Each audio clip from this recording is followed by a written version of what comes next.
हम लोग सुनते हैं आचार परंपराओं में 3 स्वरूप साक्षात भगवान का अवतार है। आदि गुरु शंकराचार्य भगवान साक्षात शंकर जी का अवतार है। जगत गुरु श्री रामानंदाचार्य भगवान साक्षात श्री राम जी का अवतार है। और कली पावन अवतार राधा कृष्ण मिलित तनु श्री कृष्ण चैतन्य महाप्रभु जी साक्षात श्री कृष्ण का अवतार है। अलग अलग कार्य के लिए भगवान ने अलग अलग रूप को धारण किया।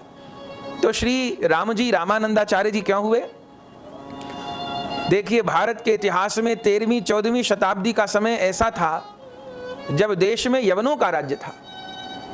अधर्म मित्र कलयुग का बल पाकर यवन देश पर मनमाना अत्याचार कर रहे थे।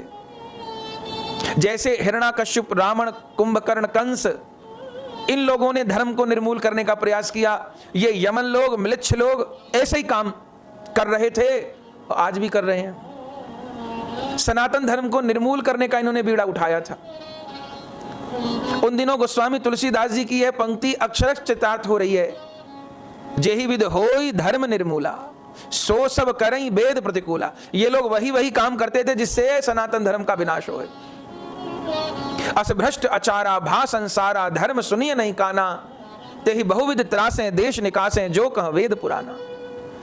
हिंदू लोगों को बलात् मुसलमान बनाया जा रहा था।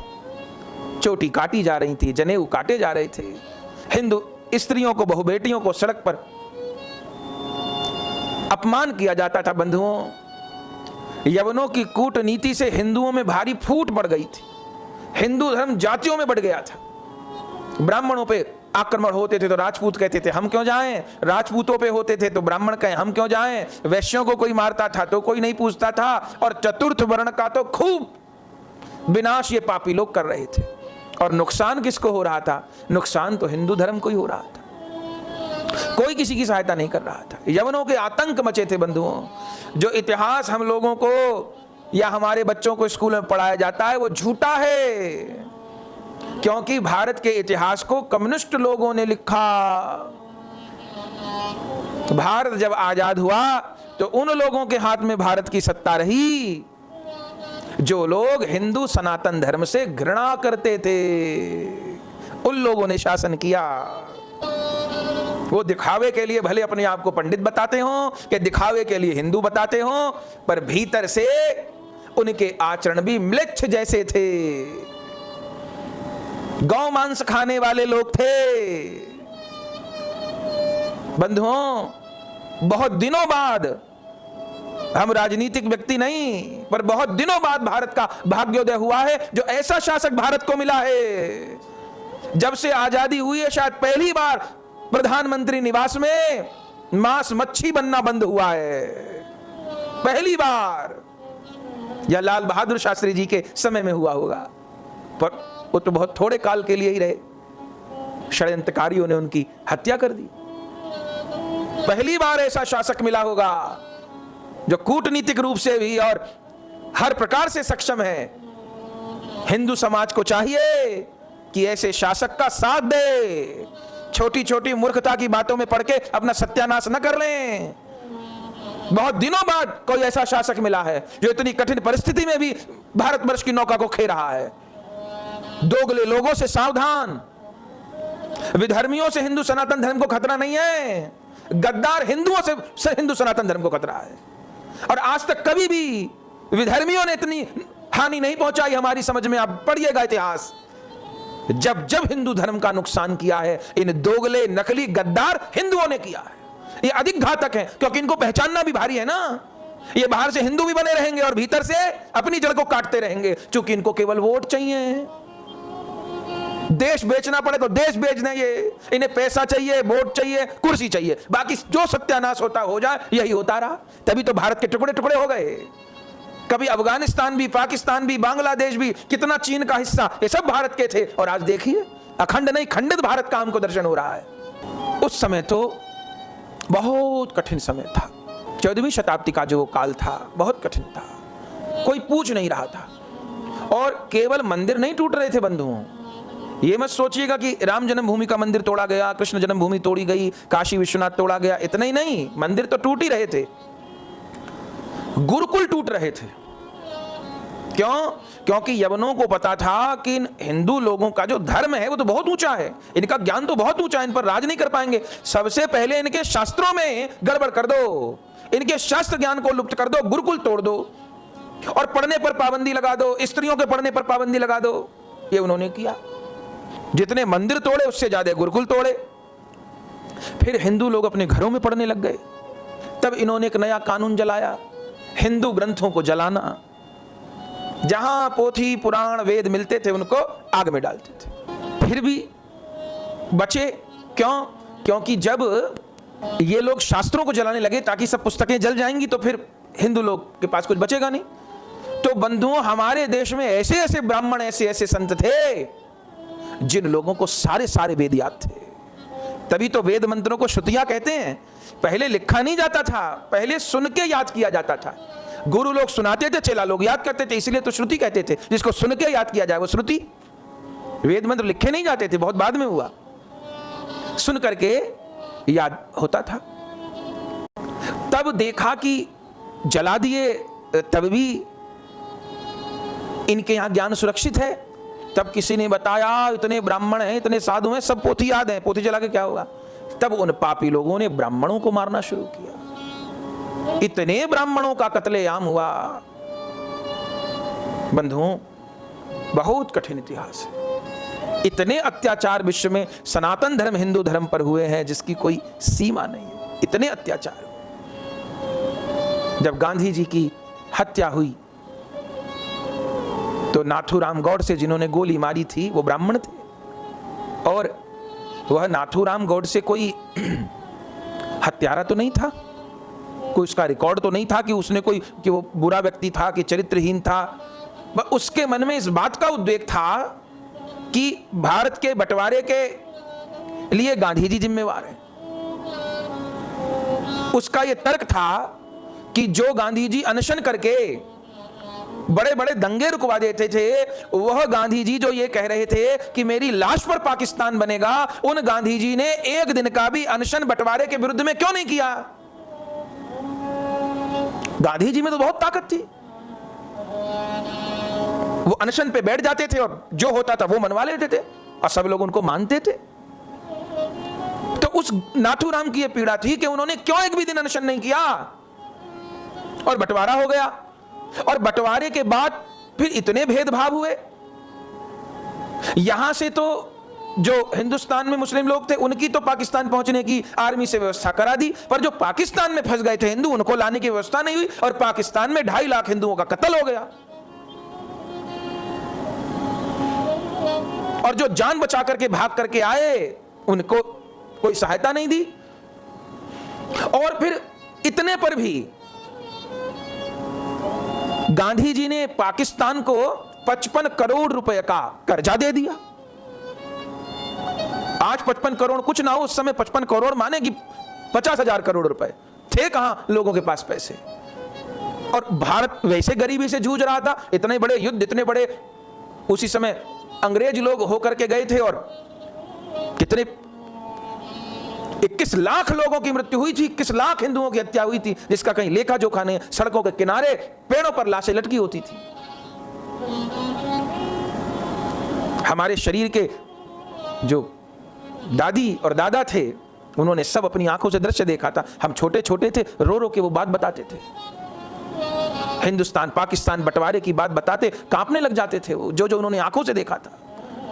कैसे ट्रेन भर भर के आती थी लाहौर से शवों की, शव पहचानने भारी होते थे। कैसा कैसा काल उन्होंने देखा था। सड़कों पर लाशें पड़ी होती थी, कोई उठाने वाला नहीं होता था।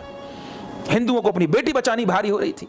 पैसा लूटते थे, छोटी छोटी लड़कियों को उठा के ले जाते थे, उनको वेश्या बना देते थे। क्या क्या नहीं हुआ। तो इस बात से उसको पीड़ा थी कि 55 करोड़ रुपया का कर्जा दे दिया पाकिस्तान को, और फिर दोबारा देना चाहते थे। तब ये बात हो गई। लेकिन वह नाथूराम गौडसे ब्राह्मण था, इसलिए उसको दंडित किया गया, माना जा सकता है, लेकिन वो चूंकि ब्राह्मण था इसलिए महाराष्ट्र में लाखों ब्राह्मणों की हत्या करी गई। जिस नगर के नाथुराम गौडसे थे, सांगली के, वहां कथा हुई हमारी, तो बुजुर्ग लोग सब बताते थे कि घरों से खींच खींच कर सड़क पर ब्राह्मणों को मारा गया। तब धर्मनिरपेक्षता को हानि नहीं हुई। और अगर आतंकवादी के नाम ये कहा जाए कि एक ही धर्म के लोग आतंकवादी क्यों होते हैं, तो धर्मनिरपेक्षता गड़बड़ा जाती है, फिर सांप्रदायिकता हो जाती है। इंदिरा गांधी को गोली लगी तो कितने सिखों को सड़कों पर जलाया गया, दुनिया जानती है। तो उस काल में म्लेच्छों का बड़ा भयानक आतंक फैला। उन दिनों तीर्थराज प्रयाग में एक ब्राह्मण परिवार रहता था। वे प्रतिदिन अग्निहोत्र करने वाले, त्रिसंध्या करने वाले, गौ की सेवा करने वाले वेद पाठी ब्राह्मण थे। परिवार था, बेटी थी, पत्नी थी, बहन थी, माँ थी उनकी, और उनका एक बेटा था 14 बरस का, उसका नाम था मनसुख। पूरा परिवार एकदम विशुद्ध रूप में ब्राह्मण था, माने आचरण भी ब्राह्मण के अनुरूप थे। यवनों को पता चला कि वह ब्राह्मण परिवार प्रतिदिन अग्निहोत्र करता है, सबको याद है, और वह ब्राह्मण दूसरों को पढ़ाता भी है वेद, तो उसके पास जाया जाए। यवन लोग आ गए और जो मुखिया थे ब्राह्मण, उनको डराया धमकाया। अब कैसे वो मुकाबला करते, मारने लगे। उन्होंने कहा आप क्यों मार रहे हैं? बोले मरने से बचना है तो तुम इस्लाम कबूल करो, या तो इस्लाम कबूल करो, धर्म परिवर्तन करो, या हम तुमको मारेंगे।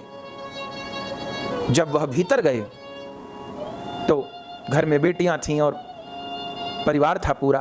पता चला कि ऐसे ऐसे यवन लोग आए हैं नंगी तलवार लेकर के, और कहते हैं या तो धर्म परिवर्तन करो और या फिर तैयार रहो, घर के पुरुषों को मार दिया जाएगा और स्त्रियों को उठा के ले जाया जाएगा। तब बंधुओं आश्चर्य होगा, ये बातें नहीं बताता कोई, कहते नहीं, झूठ झूठ बातों का प्रचार होता है, सत्य बातों को छिपाया जाता है। तब उस ब्राह्मण ने जब पता चल गया कि अब कोई वो नहीं है, यवनों से कहा मैं थोड़ी देर में विचार करता हूं। और उस समय स्वयं उस ब्राह्मण ने अपने सारे परिवार को समाप्त कर दिया। देख लिया कि अगर बेटियां बच गईं, बहन बच गई तो ये तो पतित कर देंगे। सबने अपने आप को समाप्त कर लिया। वो यवन लोग यही सोचते रहे कि विचार कर रहे हैं शायद इस्लाम कबूल कर लें। तो उस ब्राह्मण का एक बेटा था, वही 14 वर्ष का मनसुख, वह बच गया था। एक पुत्र पर कटार चलाते में दर्द भी शायद हो रहा होगा। तो कुछ प्राणी बचे थे, मुख्य रूप से सब स्त्रियां तो शरीर छोड़ चुकी थी, तब तक पुरुष बचे थे। तभी वो जो बाहर खड़े थे यवन सैनिक, उनको लगा कि कुछ गड़बड़ है। भीतर आकर के देखा तो देखा कि ये तो लाश पड़ी है। अरे तैसे ही उस ब्राह्मण से कहा कि करेगा इस्लाम कबूल? बोले नहीं, प्राण छोड़ना मंजूर है। तब उन लोगों ने उस ब्राह्मण को मार डाला। जो भी घर के और शेष लोग बचे होंगे उन सबको मार दिया। पर पता नहीं कैसे वो 14 वर्ष का बच्चा वहां से भाग गया। कैसे बचा पता नहीं, प्रभु ने बचाया होगा, और भाग गया। वो भागते भागते भागते भागते भागते बहुत दूर, प्रयाग में तो रहते थे, बिल्कुल कहीं जंगल में गंगा जी के तट पर चला गया। अब जिसने अपनी आंखों के आगे अपनी माँ, दादी, बुआ, बहन सबको मरते हुए देखा हो और यवनों के द्वारा पोथी जलाते हुए मंदिर नष्ट करते देखा हो, कितनी पीड़ा होती होगी। वो 14 वर्ष का बालक इतनी पीड़ा पर कितना साहसी रहा होगा। मन तो हुआ मैं भी कहीं गंगा में कूद के प्राण त्याग दूं, पर प्राण नहीं त्यागे। गंगा जी के तट पर बैठ गया बंधुओं, और बैठ करके तप करने लग गया। पिता ने जो कुछ उतनी छोटी आयु में यज्ञ पवित्र हो चुका था उस बालक का, जो कुछ याद कराया था, समझाया था, वह भगवान ही रक्षक हैं। बंधुओं वह तप करने लगा, कठोर तप गंगा तट पर उसने किया, और भगवान श्री राम के नाम का जप करने लगा। कितने बरस बीते पता नहीं, कितने बरस बीते। वह बालक गंगा तट पर रो रो कर, हे रघुनाथ आप ही रक्षक हो, हे रघुनाथ आप ही रक्षक हो, हे रघुनाथ हमारी सहायता करो, नहीं तो ये हिंदू धर्म नहीं बचेगा। प्रार्थना करने लगा वो। रघुनाथ सहारा तेरा है, रघुनाथ सहारा। पुकार रहा है वो बालक। देखिए रामानंदाचार्य भगवान प्रकट होंगे, रघुनाथ से सहायता मांग रहा है। तेरा है तुम्हारे बिन मेरा कोई नहीं, तुम्हारे बिन मेरा कोई नहीं, तुम्हारे बिन मेरा कोई नहीं, तुम्हारे बिन मेरा कोई नहीं। रघुनाथ सहारा तेरा है, रघुनाथ सहारा तेरा है, रघुवीर सहारा तेरा है, रघुवीर सहारा तेरा है। चाहूं देश विपदा ने घेरा है, चाहूं देश विपदा ने घेरा है, चाहूं देश संकट ने घेरा है, चाहूं देश संकट ने घेरा है। भारत में चाहूं अंधेरा है, भारत में चाहूं अंधेरा है, घर घर यवनों का डेरा है, घर घर यवनों का डेरा है। सब दुख पाए बहु तेरा है, सब दुख पाए बहु तेरा है, सब दुख पाए बहु तेरा है, सब दुख पाए बहु तेरा है। रघुनाथ सहारा तेरा है, रघुनाथ सहारा तुम्हारे ही भरोसा है प्रभु, तेरा है, रघुवीर सहारा तेरा है, रघुवीर सहारा तेरा है। मैं तेरा हूँ तो मेरा है, मैं तेरा हूँ तो हे प्रभु हे मेरा नाथ, है, मैं तेरा हूँ तो मेरा है,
वो बच्चा गंगा तट पर पड़ा रहता था जंगल में।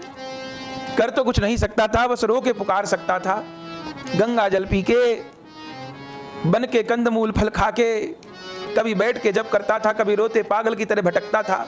बस रात दिन प्रभु अवतार लो, अवतार लो, अवतार लो, अवतार लो, भारत का भार उतार लो, भारत का भाग्य सुधार लो, अवतार लो, अवतार लो।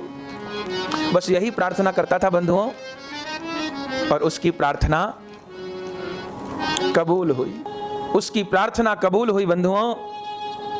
और रघुनाथ जी पहले तो उसके जितने बड़े बालक के रूप में ही उसके पास आ गए। बालक के रूप में आए और वो बच्चा बेसुध पड़ा हुआ रो रहा था, सिसकी भर रहा था, कभी माँ की याद आती थी, कभी पिता की उस पीड़ा को झेल रहा था। हा राम हा रघुनाथ कह के विलाप कर रहा था। भगवान आ गए और आकर के उस बच्चे के आंसू पोंछे। उतने छोटे रूप में आए, अभी भगवत रूप में नहीं आए, बच्चे के आंसू पोंछे, सहारा दिया, नहीं तो प्राण छोड़ दे वो बालक। तब बालक रूपधारी राम जी ने पूछा उस बच्चे से, मनसुख से, तुम कौन हो और इतना क्यों रो रहे हो कले में बैठकर, क्या बात है मुझे बताओ। तब उस बालक ने रोते रोते बालक राम जी को, उसने सोचा ये भी किसी का बालक है, बच्चे बच्चों से बात कर लेते हैं, अपनी सारी बात रो रो के बता दी। और फिर बोला, तुम तो बच्चे हो, क्या करोगे, मेरा दुख तुम दूर नहीं कर पाओगे, मेरा दुख तो वो धनुषधारी रघुनाथ ही दूर कर सकते हैं, और कोई मेरा दुख दूर नहीं कर पाएगा। ये कहते कहते फिर वह बालक मूर्छित हो गया मनसुख। तब भगवान जान गए कि अब छिप करके दर्शन देकर इसका दुख दूर नहीं होगा। जब वह बालक, चूंकि जब दुख बताया जाता है ना तो और फिर याद आती है, फिर आदमी कुछ न बोले तो सहते हुए बैठा है, चुप है, अब बोले बखान करे तो फिर और बढ़ जाएगा दुख। तो उस बालक को फिर वो सारे दृश्य याद आ गए, मूर्छित हो गया वो।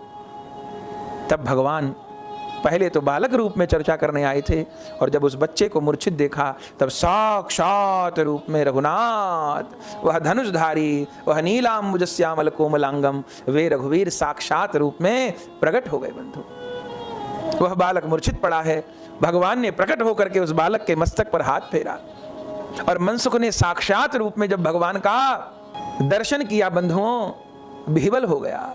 नील सरोरुह नीलमणि नील नीरधर श्याम को देख करके भाव विह्वल हो गया। और उस समय उस बालक से पूछा, बताओ क्या चाहते हो। तब उस मनसुख ने अपनी सारी बात निवेदन कर दी और यही कहा, प्रभु मैं ये नहीं चाहता कि मेरे माता पिता जीवित हो जाएं, मैं ये नहीं चाह रहा कि मुझे कोई बहुत संपत्ति मिल जाए कि कुछ, बस इतना चाहता हूं कि भारत भूमि की आप रक्षा करिए। देश की, देशवासियों की, सनातन धर्म की दुर्दशा देख करके मुझे बहुत पीड़ा होती है।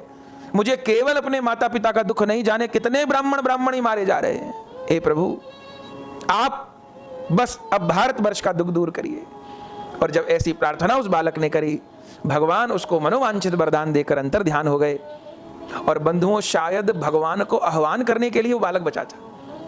भगवान वरदान देकर चले गए और मनसुख को यह भरोसा हो गया कि मेरे माता पिता का बलिदान निरर्थक नहीं जाएगा, इस भारत भूमि की रक्षा होगी। तब कुछ दिन पश्चात वह बालक उसी जगह पर तप करते करते, राम राम रटते रटते अपना शरीर छोड़ देता है। बंधुओं, उसकी पुकार कबूल हुई। उस बालक ने तो प्रार्थना की, भगवान ने वचन दिया, फिर शरीर छोड़ दिया, और इधर अब भगवान के प्रकट होने का बानक बना। कहां प्रकट हुए श्री राम? ऋषिकेश में एक ब्राह्मण दंपति रहते थे। ब्राह्मण का नाम था श्री पुण्य सदन शर्मा और उनकी धर्मपत्नी का नाम था सुशीला देवी। उनके संतान नहीं थी और भगवत दर्शन की उनको विकट लालसा थी। तो ऋषिकेश से वो पैदल बद्रीनाथ गए, बद्र का आश्रम, और बद्रीनाथ में जाकर के दोनों ब्राह्मण पति पत्नी तप कर रहे थे। बहुत दिन तप किया। उनके तप से नर नारायण भगवान प्रसन्न भये, ब्राह्मण दंपति को दर्शन दिया, वर मांगने को कहा। तब उस ब्राह्मण ब्राह्मणी ने यही वर मांगा, चाहूं तुम ही समान सुत प्रभु सन कवन दुराऊ। मनु शत्रुपा जी की तरह हम आपके समान पुत्र चाहते हैं, आप हमारे घर लाला बनो, हमको बाल लीला का सुख प्रदान करो। भगवान ने एव मस्तु कह दिया अंतर्धान हो गए बंधुओं, तब वही ब्राह्मण दंपति पुनः प्रयागराज में प्रकट भये, पुण्य सदन शर्मा सुशीला देवी जी के रूप में। और बंधुओं, जैसा इन दोनों दंपति का नाम था, ऐसा ही इनका स्वभाव और गुण था, पुण्य सदन शर्मा और सुशीला देवी जी। और बंधुओं, प्रयागराज में जब प्रकट भये ये, तब भी खूब धर्म का आचरण करने वाले, और प्रयागराज के आराध्य देव हैं वेणी माधव भगवान, और वेणी माधव भगवान की खूब पूजा अर्चना करते, दान पुण्य करते। घर में किसी प्रकार का कोई अभाव नहीं था, पुत्र का अभाव था इस जन्म में भी, जबकि पूर्व जन्म में तब कर चुके हैं बद्रीनाथ धाम में, पर इस जन्म में वेणी माधव भगवान से प्रार्थना करते थे, वेणी माधव भगवान की पूजा करते थे। और वो ब्राह्मणी वेणी माधव भगवान से ही पुत्र प्राप्ति के लिए प्रार्थना करती थी। एक दिन जब वेणी माधव भगवान की अर्चना कर रही थी, मनोरथ कर रही थी, तब उस समय वेणी माधव भगवान की प्रसादी माला अचानक सुशीला देवी के आंचल में, गोद में आ पड़ी, और स्वयं वेणी माधव भगवान ने अपने हाथ का दक्षिणावर्त शंख सुशीला देवी की गोद में डाल दिया, और श्री विग्रह से ही अद्भुत ध्वनि आई, और भगवान मेघ गंभीर वाणी में बोले, हे माता जी, आपका मनोरथ पूरा हो, ऐसा कहा। अब बंधुओं, माता जी कहा सुशीला देवी को। अब पूर्व की बात ध्यान नहीं कि हम पूर्व जन्म में भी तप कर चुके हैं बद्रीनाथ में, पर ये जान गई माता जी कि भगवान जब मुझे माता जी कह रहे तो भगवान मेरे घर पुत्र बन के आएंगे। भगवान शंख प्रदान किए, दक्षिणावर्त, प्रसादी माला दिए, और उसको लेकर के सुशीला देवी जी आई, अपने पतिदेव पुण्य सदन शर्मा जी को कहा। कुछ समय बाद सुशीला देवी जी गर्भवती भई, और बंधुओं, तब कब प्रकट भई इनके घर लाल? विक्रमी संवत 1256, विक्रम संवत 1256, माघ मास कृष्ण पक्ष सप्तमी तिथि, चित्रा नक्षत्र, सिद्ध योग, कुंभ लग्न, 7 दंड दिन चढ़े। इधर तो सूर्योदय हो रहा है, उधर तो आकाश में सूर्य प्रकाश दे रहा है, और बंधुओं इधर सुशीला देवी जी के गर्भ सिंधु से हिंदू धर्मोद्धारक महान आचार्य का सूर्योदय हो रहा है। ये कहिए भारत का भाग्योदय हो रहा है। और बंधुओं, दिव्य रूप में 1256 संवत में मां कृष्ण सप्तमी तिथि को श्री रामानंदाचार्य भगवान सुशीला देवी के यहाँ पुत्र रूप में प्रकट हुए। अत्यंत लौकिक बालक देख करके माता पिता के आनंद का ठिकाना नहीं रहा। बहुत आनंद रूप में जन्मोत्सव मनाया गया। अब हम भी आगे का चरित्र पीछे कहेंगे, पहले जगतगुरु रामानंदाचार्य भगवान का बधाई गान करें। जगतगुरु रामानंदाचार्य भगवान प्रकट भये, जय जयकार वही प्रयागराज में। हम सब भी जगतगुरु जी का बधाई गान करें।